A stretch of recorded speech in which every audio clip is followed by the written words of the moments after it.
Welcome to secret of சமையல். இன்னைக்கு நம்மளோட சேனல்ல நாம பார்க்க போறது ஒரு காரசாரமான சிம்பிளான ஒரு பச்சை மிளகா கோழி வறுவல். இது செய்யறதுக்கு பெருசா உங்களுக்கு டைம் எல்லாம் ஆகாது, எதுவும் அரைக்கணும் அந்த மாதிரிலாம் எதுவும் அவசியம் இல்ல. சட்டு போட்டுன்னு செஞ்சிடலாம். இந்த கோழி வறுவல் சாதத்தோட சூப்பரான ஒரு காம்பினேஷனா இருக்கும். கொஞ்சம் இதை போட்டு சாதத்தோட பனைஞ்சு சாப்பிட்டா அவ்வளோ சூப்பரா இருக்கும். சரி வாங்க டிலே பண்ணாம இந்த டேஸ்டியான பச்சை மிளகாய் கோழி வறுவல் எப்படி செய்யலாம்னு பார்க்கலாம். பச்சை மிளகாய் கோழி வறுவலுக்கு என்னென்ன வேணும்னு நம்ம ஃபர்ஸ்ட் பார்த்துலாம். இதுக்கு வந்துட்டு ஒரு 200 கிராம் அளவுக்கு போனோட இருக்கிற கோழி எடுத்து வச்சிருக்கிறேன்.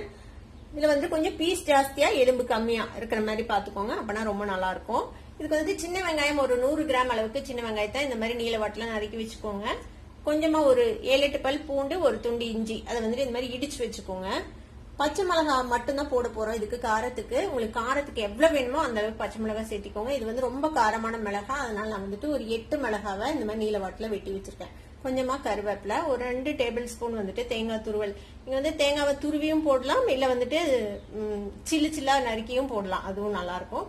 இது போக நமக்கு மஞ்சள் பொடி, உப்பு, கொஞ்சம் நல்லெண்ணெய், அவ்வளவுதான் வேணும். சரி, இது எப்படி செய்யலாம் அப்படின்னு பாக்கலாம் வாங்க. ஒரு வடச்சட்டி அடுப்புல வச்சிருக்கிறேன். இதுல வந்துட்டு நல்லெண்ணெய் விட்டுக்கலாம். ஒரு டேபிள் ஸ்பூன் அளவுக்கு நல்லெண்ணெய் சூடானதும் கொஞ்சமா கடுகு தாளிச்சு நான் வெங்காயமும் கருவேப்பிலையும் சேர்த்திருக்கிறேன். இந்த லேசா வதக்கி விடுங்க. இது கூடவே நம்ம எடுத்து வச்சிருக்கிற இந்த பச்சை மிளகாய், இஞ்சி, பூண்டு இடிச்சு வச்சது அதையும் சேர்த்திக்கலாம். இது இதோட சேர்த்து நல்லா வதக்கி விடுங்க. லேசா செவக்கணும் இந்த வெங்காயம்.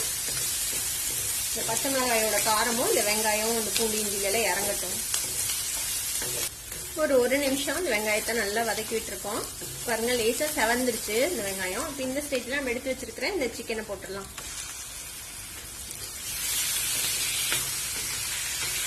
இதுல ஒரு 1/4 டீஸ்பூன் மஞ்சள் தூள் சேர்த்திக்கலாம். இதுக்கு தேவையான அளவுக்கு கல் உப்பு சேர்த்திக்கோங்க. சிக்கன் கொஞ்ச நேரம் இந்த எண்ணெயில வதங்கட்டும். சிக்கன் வந்துட்டு ஒரு 2-3 நிமிஷம் நல்லா வதங்கி இருக்குது இந்த எண்ணெயில. இப்ப என்ன செய்யலாம்னா கொஞ்சம் தண்ணி விட்டுக்க போறோம். ஒரு 1/4 கப் மட்டும் தண்ணி விட்டுக்கோங்க. தண்ணி விட்டுட்டோம். இப்ப நல்லா சிம் பண்ணி வச்சு மூடி போட்டு இதை வந்துட்டு ஒரு 10-12 நிமிஷம் நம்ம வந்துட்டு வேக விட போறோம். இடையில கிளறி விடுங்க. இது இப்படியே வேகட்டும். இது வெந்து ரெடி ஆனதுக்கு அப்புறம் எப்படி இருக்குது அப்படின்னு நம்ம பார்க்கலாம். ஒரு 12 நிமிஷம் ஆச்சு. நம்ம ஓபன் பண்ணி பார்ப்போம்.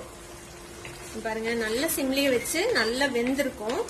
இப்போ இந்த கிரேவி வந்து உங்களுக்கு இந்த அளவுக்கு கிரேவி இருக்கணுமா இல்ல நல்லா சுண்ட விடுமாங்கிறது உங்களுக்கு எப்படி வேணுமோ அந்த மாதிரி நீங்க பண்ணிக்கலாம். நல்லா எண்ணெய் பிரிஞ்சிச்சு. இப்போ கொஞ்சம் ஃப்ளேம் அதிகப்படுத்தி வச்சுக்கலாம். கொஞ்சம் சுண்ட விடலாம் அந்த தண்ணியும். சாதத்துக்கு போட்டு பனைஞ்சு சாப்பிடணும்னா கொஞ்சம் இந்த மாதிரி கொஞ்சம் கிரேவியோட இருந்ததுன்னா நல்லா இருக்கும். கொஞ்சம் அந்த தண்ணியோட. சிக்கன் வந்துட்டு நல்லா வெந்துருச்சு. இப்போ இந்த ஸ்டேஜ்ல நம்ம எடுத்து வச்சுட்டு இந்த தேங்காய் துருவலை சேர்த்திடலாம். இந்த தேங்காய் துருவிலையும் இதோட சேர்த்து நல்லா மிக்ஸ் பண்ணிடுங்க. தேங்காய் போட்டதுமே இந்த தண்ணியெல்லாம் கொஞ்சம் இழுத்துக்கும். இப்போ அவ்வளவுதான், நம்மளோட பச்சை மிளகாய் கோழி வறுவல் ரெடி ஆயிடுச்சு. இதுல பாத்தீங்கன்னா தெரியும், பச்சை மிளகாவே தெரியாது, அந்த அளவுக்கு நல்லா மேஷ் ஆகி இதுல வெந்திருக்கும். இந்த பச்சை மிளகாயோட சேர்த்தியே சாப்பிட முடியும் நீங்க சாதத்துல போட்டு சாப்பிடும்போது. அவ்வளவுதான், நம்ம அடுப்பு ஆஃப் பண்ணிடலாம். நல்லெண்ணெய் வாசனையோட நல்ல காரசாரமான ஒரு பச்சை மிளகாய் கோழி வறுவல் ரெடி ஆயிடுச்சு. கண்டிப்பா உங்க எல்லாத்துக்குமே பிடிக்கும். ட்ரை பண்ணி பாருங்க. ட்ரை பண்ணி பார்த்துட்டு எப்படி இருந்தது அப்படி எனக்கு கமெண்ட்ஸ்ல ஃபீட்பேக் கொடுங்க. இந்த வீடியோ உங்களுக்கு பிடிச்சிருந்தா சப்ஸ்கிரைப் பண்ணுங்க, பக்கத்துல இருக்கிற பெல் ஐகானை கிளிக் பண்ணுங்க. அப்பதான் என்னோட ஃபியூச்சர் நோட்டிபிகேஷன்ஸ் உங்களுக்கு உடனே வந்து சேரும். லைக் பண்ணுங்க, ஷேர் பண்ணுங்க. தேங்க்யூ ஃபார் வாட்சிங் this video viewers. Bye bye.